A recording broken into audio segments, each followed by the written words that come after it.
ايش بالك قاعدين هنا يا ولد؟ زهقنا احنا ما عندنا مكان، قلنا نجي هنا ونقعد. في شيء؟ لا ما طلعت يا ولد، بس تهاوش يا ولد. يا ولد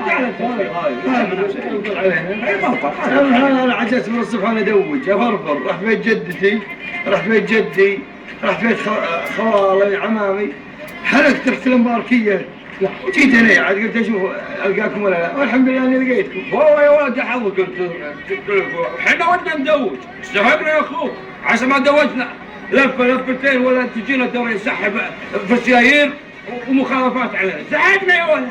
عز الله انك صاد، الدوريات هي مخليتنا بحالنا، لكن اليوم ولد عمي عنده السبعه زيتي اللي مكتوب عليها مخاوي الظهر، جايين البيت وساحبينها من البيت، ليه؟ حق الشهر اللي طاف، مشفط صوب الوفره، يا الله.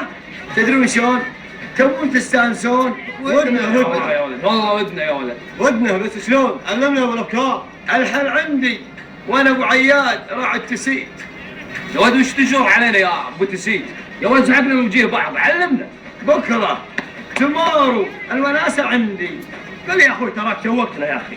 عفا عليك، قلت لك بكره الحين ما ينفع. ليه؟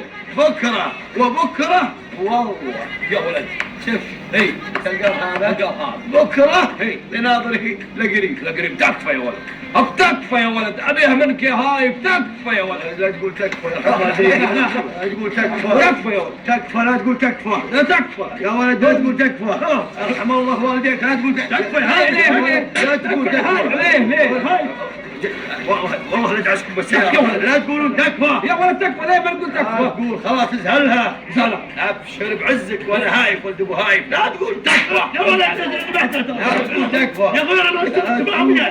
يا ولد خلاص تكفى مو تكفى.